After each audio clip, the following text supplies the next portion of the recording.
Tanzania, Tanzania, Tanzania. Yaani aibu kubwa sana ndani ya ikulu ya Tanzania.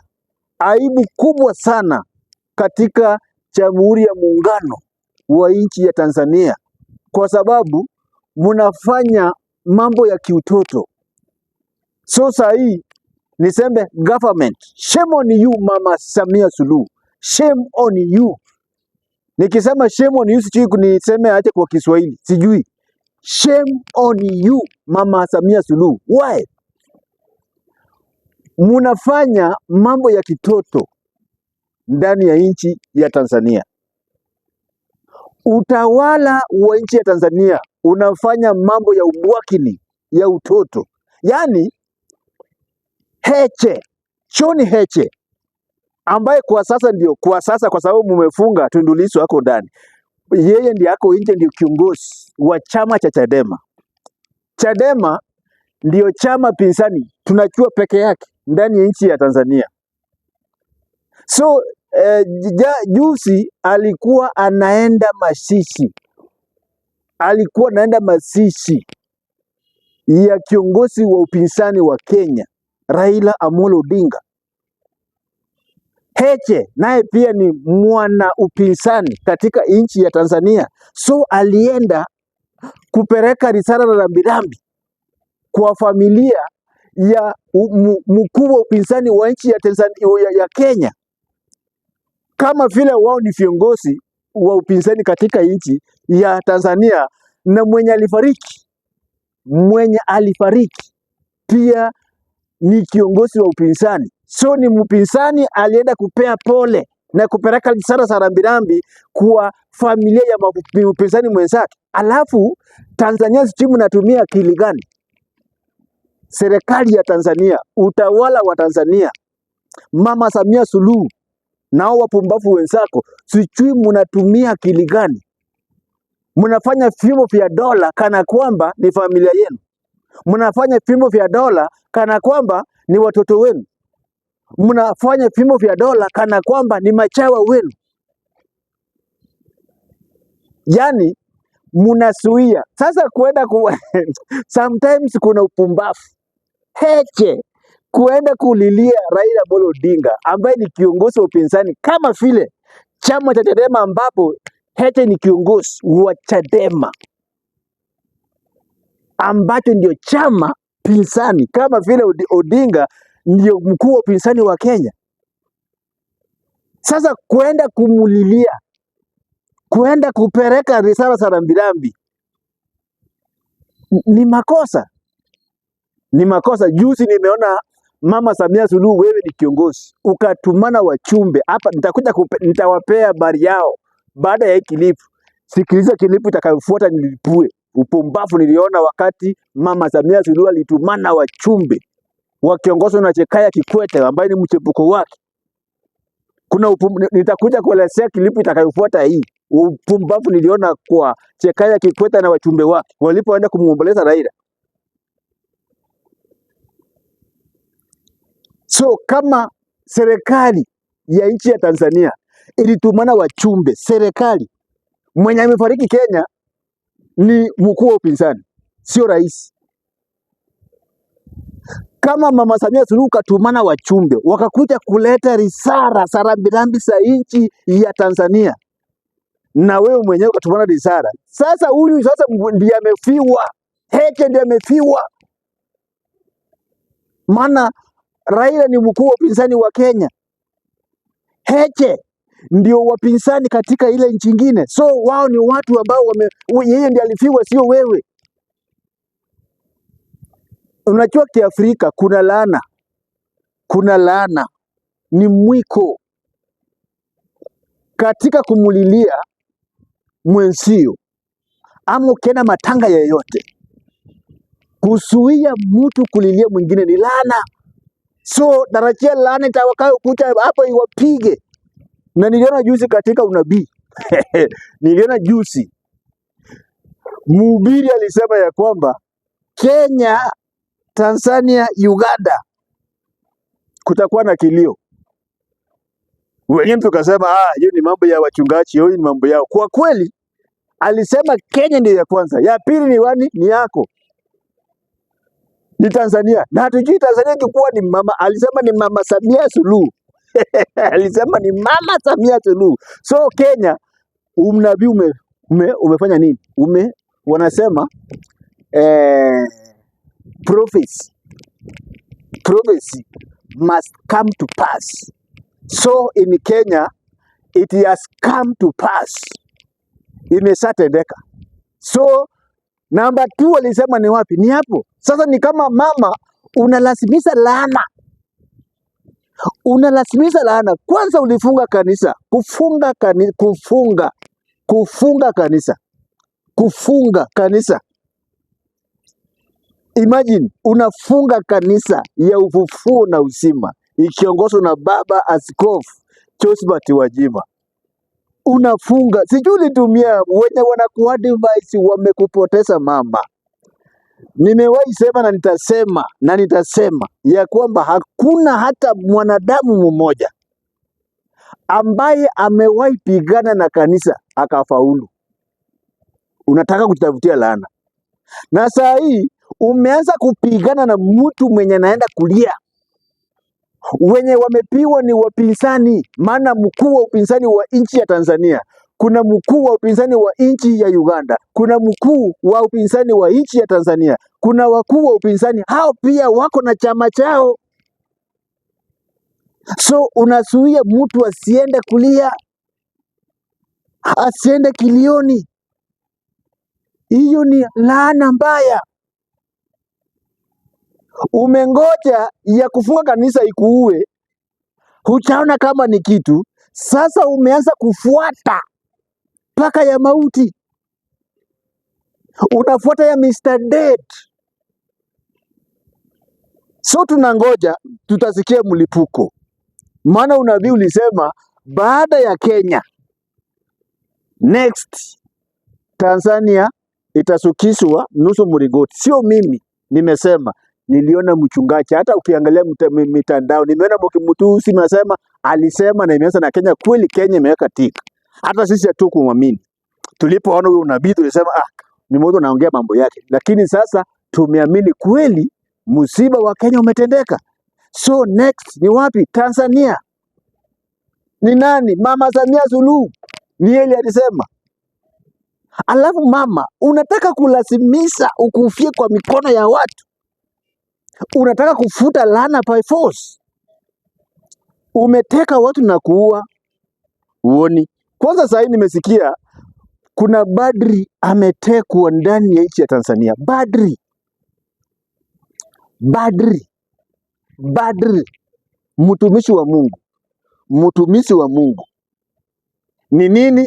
Kwa sababu ameongea ukweli. Sasa mnataka watumishi wa Mungu waanze kudanganya watu. Mnataka watumishi wa Mungu wakae mikora. Watumishi wa Mungu ni watu wa kusimama madhabahuni na kuambia watu ukweli. Ulianza na Josephat Gwajima. Kwa sababu ya nini? Makosa Josephat Gwajima ni kwa kusimama na kusema kuna utekaji unaendelea ndani ya nchi ya Tanzania. Unataka kusifu mama, uko sawa, nyonga watu, ua, teka. Hiyo unataka kama akina Makonda, kama akina Msukuma wapumbafu hao. Akina huyu mwenye aliachielewi, kuna huyu jamaa Komanda Muriru, ni mtu haelewi, amepewa cheo, haelewi ya kwamba kukua IGP, Inspector General of Police. IGP. Polisi ni kitengo kimejisimamia. Haufai, wanaitwa utumishi kwa wote. Utumishi kwa walio mamlakani, utumishi kwa walio upinzani, utumishi kwa Waislamu, utumishi kwa Wakristo, utumishi kwa Wazanzibari, utumishi kwa Watanganyika, utumishi kwa wasioamini, utumishi kwa wanaoamini. So polisi, jeshi la polisi ni kitengo, akifai kuwa chawa, labda kwa upinzani ama kwa serikali ambayo iko katika ya siku. Lakini huyu Muliro ni mtu amepoteza, hata hana akili.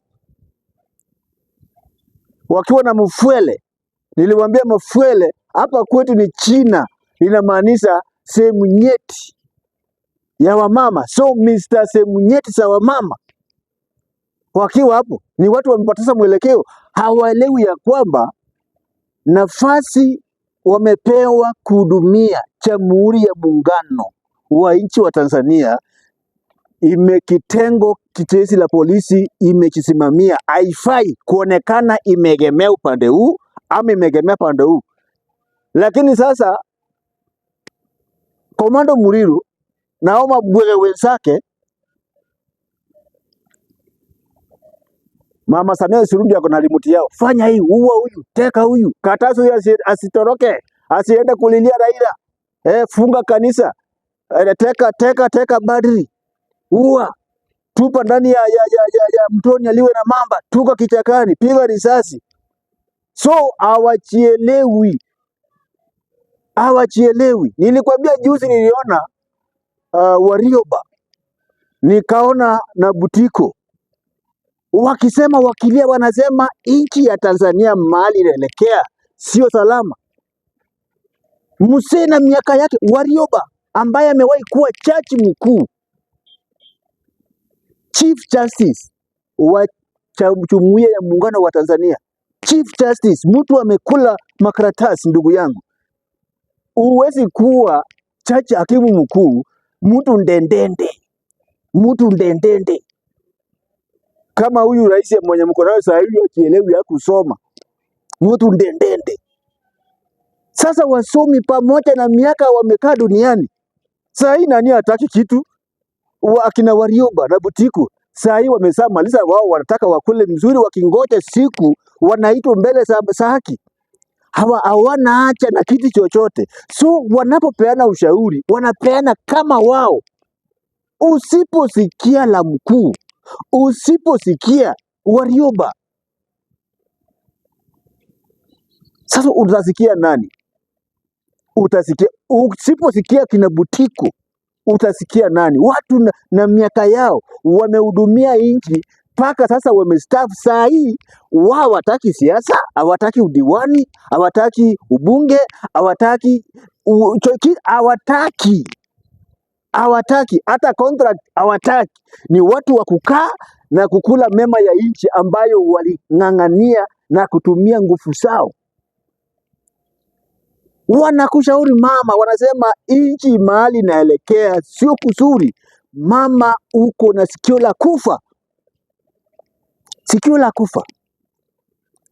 Sasa mnaleta aibu, Mama Samia Suluhu, mnaleta aibu katika jamii ya kimataifa. Eti kiongozi baba wa wenyewe ameenda kulilia rafiki yake, yaani kwenda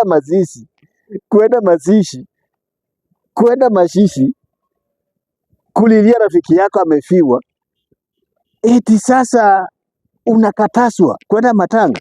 Niliona kuna Watanzania walikuwa pale, akina mtoto wa aliyekuwa rais Magufuli, na walikuwa wengi na timu yake. Kulikuwa na Watanzania pale jana tukisika Raila. Juzi tukiwa huko Nairobi, niliona wachumbe kutoka Ikulu umetumana, wamekuja kulilia Raila. Ati sasa mwenye amefiwa ndiye anakatazwa. Wewe utafiwa, si wewe umefunga wa kwenu? Raila wa kwenu umefunga kodani. Tundu Lissu ndio Raila wa kwenu, si amefungwa? Acha gani kuja kulilia ya kwetu, maana yeye hakufungwa, maana yeye ni mkuu wa upinzani wa kwetu, hako huru, wanatembea pamoja. Sijui kama mama uko na shida gani ama nia yako ni ipi? Maana wakati tuliona Mama Samia Suluhu ameapishwa, na kuambia ukweli, nasema ukweli kutoka ndani yangu, wakati tuliona Mama Samia Suluhu ameapishwa kuwa mwanamke wa kwanza East Afrika Mashariki katika uongozi wa urais, tulifurahi, tukasema wacha tuone sasa na wamama. Yani tulifurahi, tukawa na expectation kubwa, tukachoya kwamba tunataka tuone uongozi wa mama, tujaribu tuone. Sasa tulifikiria mama tu, wanasema inasemekana ya kwamba ajuaye uchungu wa mwana ni mzazi. Hata mimi ni mzazi, lakini mama ndiye anazaa. So tunajua wamama kwa sababu wao ndio wanazaa, wanaelewa kwa uongozi, watatuchukua salama kwa sababu wao ndio wanasikia uchungu.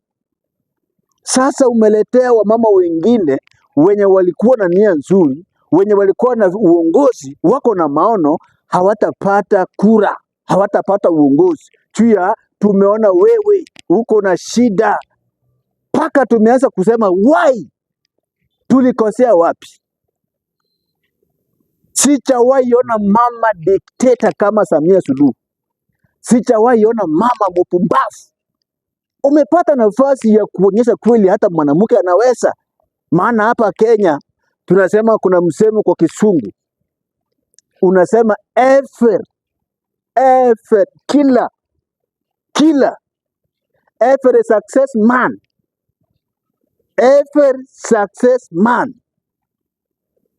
every success man. Kila mwanaume mwenye amefaulu, kando yake kuna mwanamke. So huyo mwanamke, kama mwanamke ndiye anafanya mwanaume afaulu, je, mwanamke sasa akisimama, je, itakuwaje? Tukafurahi, tukafikiria sasa tumeona mama for the first time afungulie wamama wengine njia. Sasa umefunga na umekunia na kukochoa katika njia na mapito ya wamama wengine. Umeleta pati mbaya kwa wamama, umeleta kisirani kwa wamama. Sasa kutoka saa hii hatutaamini mama yeyote Afrika, hatuwezi amini mama yeyote kuwa rais. Maana tumeona kama wewe umekuwa rais, wewe ni mnyongaji, unaua, mtekaji, hautaki ukweli, unafunga makanisa, unateka paka mabadri. Nasikia paka umejaribu kutafuta paka Bishop Wajima umteke, imeshindikana.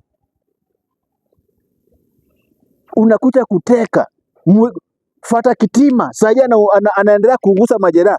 Fata Kitima wa Catholic anaendelea kugusa majeraha. Kuna yule shehe gani mliua? Na tulikuja tukajua Watanzania msidanganyike. Tanganyika bara nyinyi ndio mnauawa na kutekwa. Watu wa Zanzibar kwao Mama Samia Suluhu, wao ni maendeleo, miradi, shule, nini. Wenye wanaumizwa na kutekwa ni wapande hii wa bara. Nimewahi sema na nitasema ya kwamba